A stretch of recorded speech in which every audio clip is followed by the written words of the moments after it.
अस्सलाम वालेकुम। तो क्लास अभी हम लेक्चर 5 का आगाज़ करेंगे और इसमें हमारा जो नेक्स्ट टॉपिक आ रहा है that's about the reforming.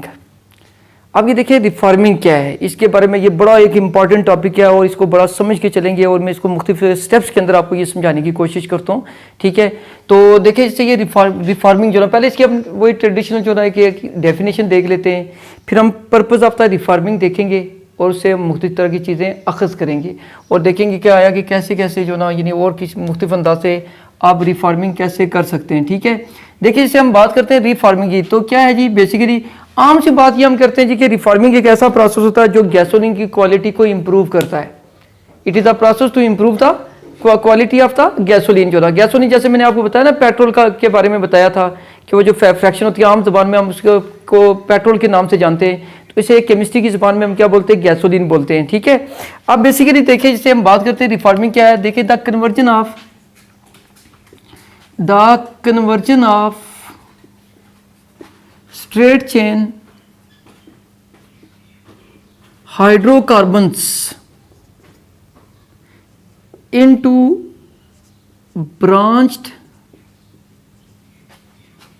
chain hydrocarbons by heating them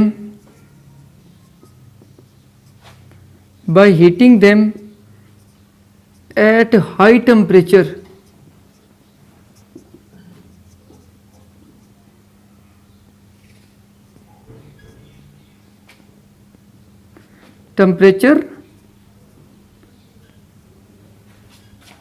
and pressure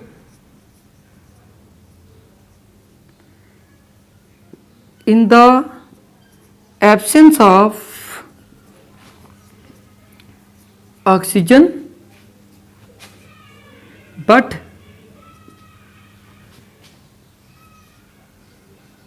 in the presence of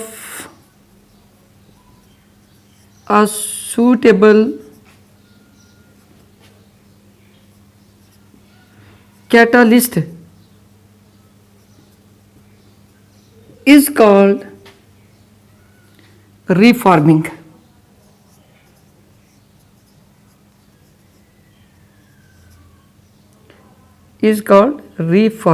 ठीक है जी, कि ये देखिए मैंने ये बेसिकली आपको ये बता दिया। अभी डेफिनेशन में तो एक हमने क्लियर कट उसका जो निचोड़ है वो चीज़ की निकाली है, चीज़ का निकाला एक्सट्रैक्ट निकाला इसका इस पूरे आर्टिकल का।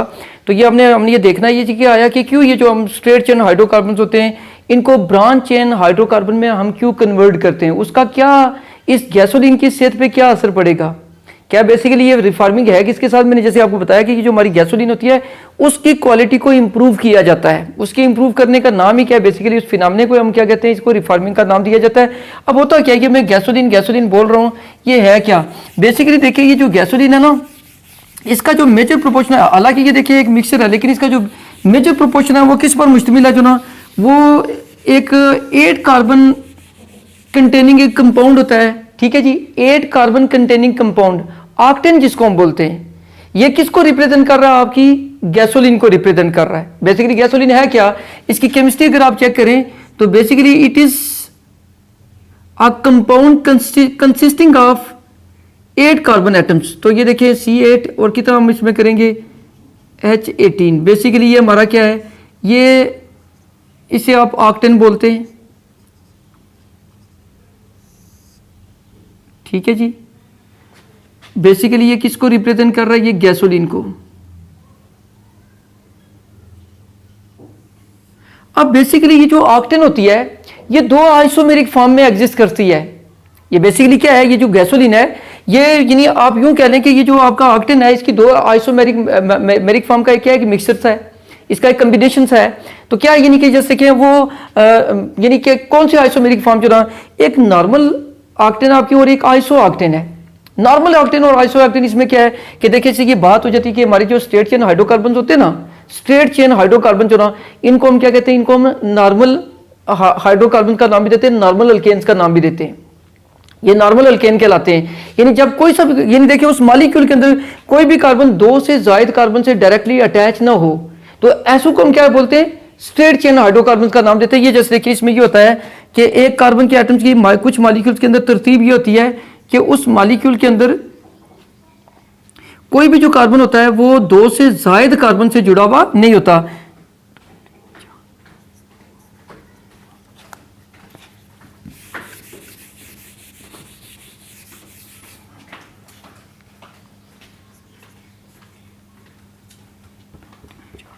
छः, 7 और 8। देखिए this one is the normal octane, this one is the normal octane. और एक क्या होती है यानी कि आइसो ऑक्टेन, जिसे हम 224 ट्राई मिथाइल पेंटेन का नाम भी देते हैं। यानी जैसे कि दूसरा क्या है कि ये देखिए 8 कार्बन कंटेनिंग ये कंपाउंड है, लेकिन उसमें कार्बन के एटम्स की तरतीब कुछ इस तरह से होती है।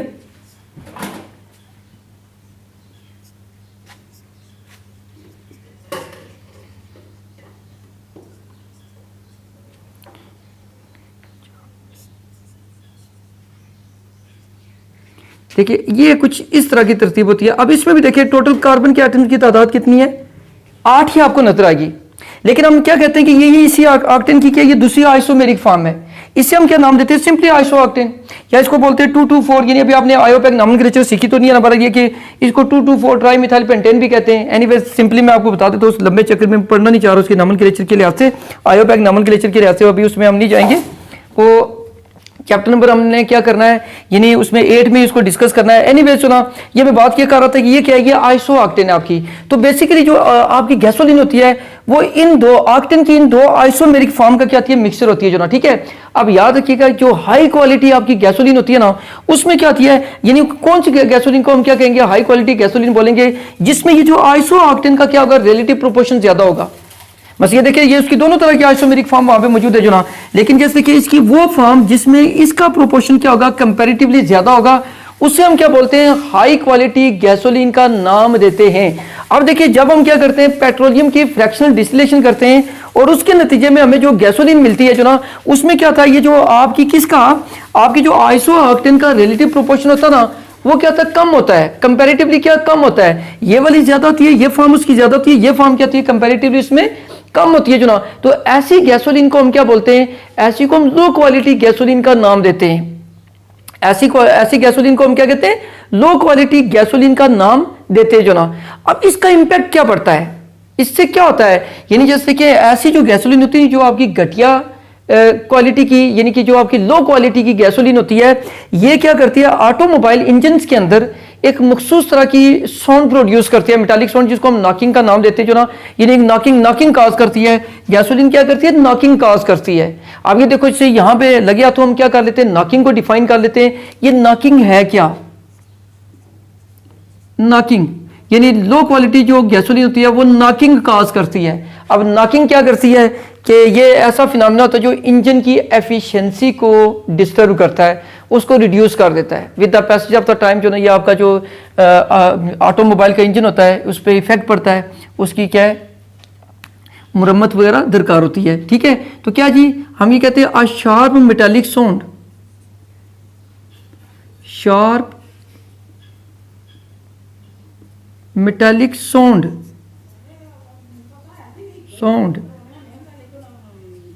produced by the partial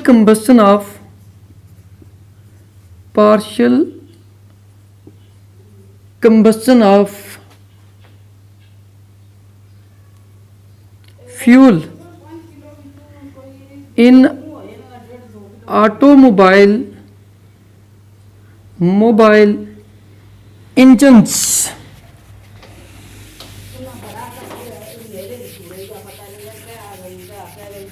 in automobile engines is called gasoline, sorry क्या जी, नॉकिंग। इसको हम क्या बोलेंगे, नॉकिंग का नाम देंगे, ठीक है। अब क्लास में आपको ये बात थोड़ी सी मजीद समझा देता हूँ कि ये पार्शियल कंबस्शन क्या आती है। यानी जैसे कि ना इसमें ये होता है कि इंजन के अंदर एक मखसूस तरह की कड़कड़ाहट की आवाज़ सी आती है, ठीक है। जैसे देखिए किसी बर्तन, मेटालिक बर्तन में हम क्या करें, कुछ यानी क्या करें, हम मेटालिक बॉल्स डाल के, ठीक है, मेटालिक बॉल्स डाल के उसको घुमाएं, एक मखसूस तरह की आवाज़ है कि इस तरह की क्या होती है, इनके बाकायदा से एक साउंड प्रोड्यूस होती है किसमें, ऑटोमोबाइल इंजन के अंदर, जो क्या करती है इनके आपके उस इंजन की एफिशिएंसी को मुतासर करती है। ठीक है जी। वो तो अब ये जैसे कि ऐसा क्यों होता है, ये मैंने जो कहा है पार्शियल कंबस्टन जो ना, तो ये कुछ कहीं बाज़ बुक्स में किसी और अंदाज से भी, बहरहाल ये मैं आपको बता देता हूँ कि नॉकिंग जो ना, ये आप पार्शियल कंबस्टन से मुराद क्या लेते हैं और ये किस तरह से नॉकिंग क्यों प्रोड्यूस होती है। असल में देखिए कहते हैं कि जब ये नहीं क्या होता है, एक इंजन के अंदर ना पेट्रोल के जलने का अमल क्या है, गैसोलीन के जलने का अमल क्या है कि देखिए एक तरफ से क्या आता है, इंजन के अंदर फ्यूल आता है, क्या है, एक तरफ से फ्यूल आता है और एक तरफ से क्या आती है, यानी उसमें हवा को भेजा जाता है जिसमें ऑक्सीजन होती है। अब इन देखिए ये फ्यूल और ऑक्सीजन आपस में मिक्स होते हैं और जब हम उसको क्या करते हैं, यानी स्पार्क प्रोवाइड करते हैं ना, जब हम उसको क्या करते हैं कि इग्निशन प्रोवाइड करते हैं, तो क्या होता है यानी कि एक स्पार्क प्रोड्यूस होगा तो वो जलना शुरू हो जाएगी जो ना। अब जो आपकी एक हाई क्वालिटी गैसोलीन होती है उसकी क्वालिटी ये होती है, उसकी कैरेक्टरिस्टिक ये होती है, उसकी प्रॉपर्टी ये होती है कि देखिए ऑक्सीजन की वो मतलूबा मिकदार, ऑक्सीजन की वो रिक्वायर्ड अमाउंट जो उसको मुकम्मल तौर पे जलाने के लिए क्या होती है, दरकार होती है। ऑक्सीजन की वो मिकदार, वो अमाउंट जो उसको मुकम्मल तौर पे जलाने के लिए क्या होती है, रिक्वायर्ड होती है, जब तक वो अवेल ना हो ना तो वो उस स्पार्क को नहीं पकड़ेगी, वो जलेगी नहीं, वो आग नहीं पकड़ेगी जो ना। ठीक है जी, क्लियर है ये बात। लेकिन जो लो क्वालिटी गैसोलीन होती है ना, इसकी ये होती है जी कि जैसे देखिए वो जो एक यानी एक रिक्वायर्ड अमाउंट जो ना ऑक्सीजन की, एक ऑक्सीजन की वो अमाउंट जो उसको मुकम्मल तौर पे जलाने के लिए रिक्वायर्ड होती है, अभी वो पूरी नहीं होती, वो मिकदार उसको पूरी मिलती नहीं है, तो वो क्या कर लेती है, उस स्पार्क को पकड़ लेती है, आग पकड़ लेगी जो ना। ठीक है, उस स्पार्क को क्या करती है, रिस्पॉन्स दे देती है। अब इससे क्या होता है कि आपका वो फ्यूल मुकम्मल तौर पे जल नहीं पाता, उसकी क्या होती है, कंप्लीट कंबस्टन नहीं होती, बल्कि क्या होती है, पार्शियल कंबस्टन होगी, वो पार्शियली चलेगा। अब इससे क्या होगा, इसका आउटकम क्या निकलेगा, इसका ये होता है जी कि इसका एक यानी साइड इफेक्ट ये होता है कि एक खास तरह की मखसूस तरह की क्या होती है, मेटालिक साउंड प्रोड्यूस होती है, जो आपके उस इंजन की एफिशिएंसी को क्या कर देती है, नकारा कर देती है। तो बेसिकली उसी को यानी कि इस यानी प्रॉब्लम को सॉर्ट आउट करने के लिए हम फिर क्या करते हैं, आपकी इस गैसोलीन की क्वालिटी को इंप्रूव करने के लिए इसको रिफार्मिंग के प्रोसेस से गुजारते जो ना, जिसमें क्या होता है, जैसे कि आपकी बुक के अंदर एक सिंपल रिलेशन भी लिखा हुआ है कि वो नॉर्मल ऑक्टेन है, उसको हम किस में बदल रहे हैं, दूसरे अल्फाज में किसमें जी, आइसो ऑक्टेन के अंदर, किसमें, आइसो ऑक्टेन के अंदर। तो इस तरह से क्या होता है, यानी with the passage of the time जो ना, यानी क्या होता है कि यानी उसकी एफिशिएंसी क्या होती है, इंप्रूव होती है। तो इन दूसरे अल्फाज में हम क्या कर रहे हैं, आपकी गैसोलीन का ऑक्टेन नंबर हम क्या करते हैं, इंप्रूव करते हैं। अब हमने देखना ये ऑक्टेन नंबर क्या होता है, यानी जस्ट यानी प्रिसाइज करने के लिए उसको ना ये कहा गया है। देखिए ये आमतौर पर मैं इसको इस तरह से यानी ऑक्टेन नंबर, इसको हम क्या करते हैं, डिफाइन कर देते हैं ऑक्टेन नंबर। ठीक है, the ratio between the isooctane to normal octane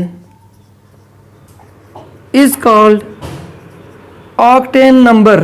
यानी देखिए आमतौर पे ये जो आपकी आइसो ऑक्टेन होती है ना, इसका ऑक्टेन नंबर माना जाता है 100। तो मतलब क्या कि जितना यानी आइसो ऑक्टेन का कंटेंट बढ़ता चला जाएगा ना, तो मीन्स क्या, यानी आप क्या कर रहे हैं, उसका ऑक्टेन नंबर इंप्रूव करते जा रहे हैं, आप उसका ऑक्टेन नंबर क्या करते जा रहे हैं, इंप्रूव करते जा रहे हैं। तो ये जैसे कि आपने ये अक्सर का जो ना, यानी वो हम लोग यानी जब जाते हैं ना, तो ये पेट्रोल पंप्स पे तो वो सुपर गैसोलीन का नाम ये कहा जाता है हमें जी कि ये हाई ऑक्टेन नंबर जो ना गैसोलीन है, उसका रेट भी कंपैरेटिवली क्या होता है, ज़्यादा होता है। तो इससे क्या होता है, ये इंजन महफूज रहते हैं आपके। तो उसमें ये देखिए इससे होता क्या, बेसिकली जो ना ये आपकी जो आइसो ऑक्टेन का रिलेटिव प्रोपोर्शन है ये ज़्यादा है।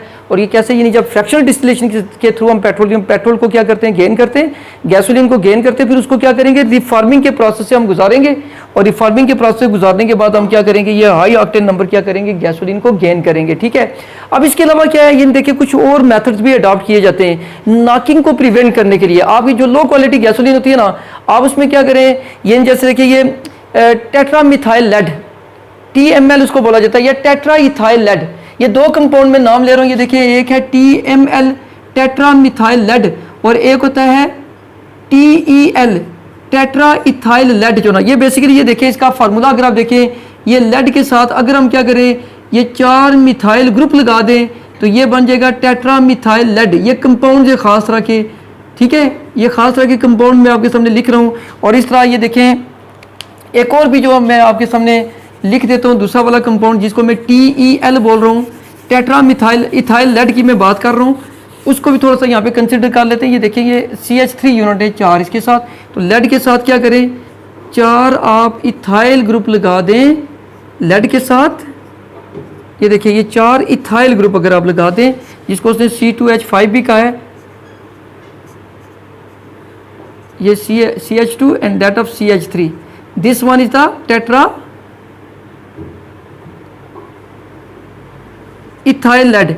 इनको क्या करते हैं, अगर आप इसमें मिक्स कर दें किस में, गैसोलीन के अंदर, तो भी क्या होता है, ये नॉकिंग का प्रोसेस क्या हो जाएगा, स्टॉप हो जाएगा।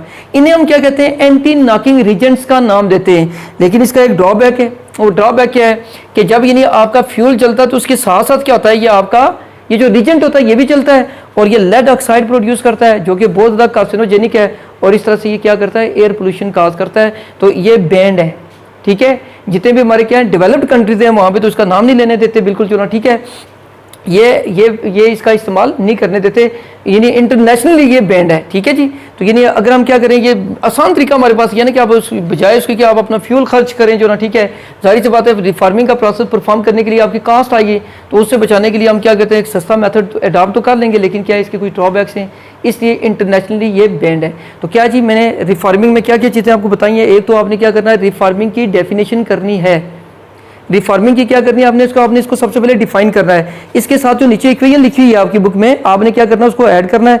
उसके बाद इसकी आपने क्या करनी है, इंपॉर्टेंस बतानी है, स्टार्ट में आ जाना है, इसके बारे में बताना है जो ना, ठीक है। रिफार्मिंग के हवाले से आपने यानी वो देखे उसमें वो बातें हो रही हैं, तो अपनी अपनी जगह पे किसको यानी वो जो नॉकिंग का भी जिक्र हो रहा है, उसमें ऑक्टेन नंबर का जिक्र हो रहा है, उनको तो एज इट इज़ आप बयान करेंगे और एट द एंड जो ना एंटी नॉकिंग रीजेंट्स के बारे में बताएंगे। तो इस तरह से ये आपका रिफार्मिंग का एक कंप्लीट आर्टिकल बन जाएगा। इस तरह से इसको याद कीजिएगा। शॉर्ट क्वेश्चन के पॉइंट ऑफ व्यू से नॉकिंग आ जाती है और ये ऑक्टेन नंबर वगैरह इसको उस अंदाज से याद कर लीजिएगा। तो इतना ही काफ़ी है इस लेक्चर में।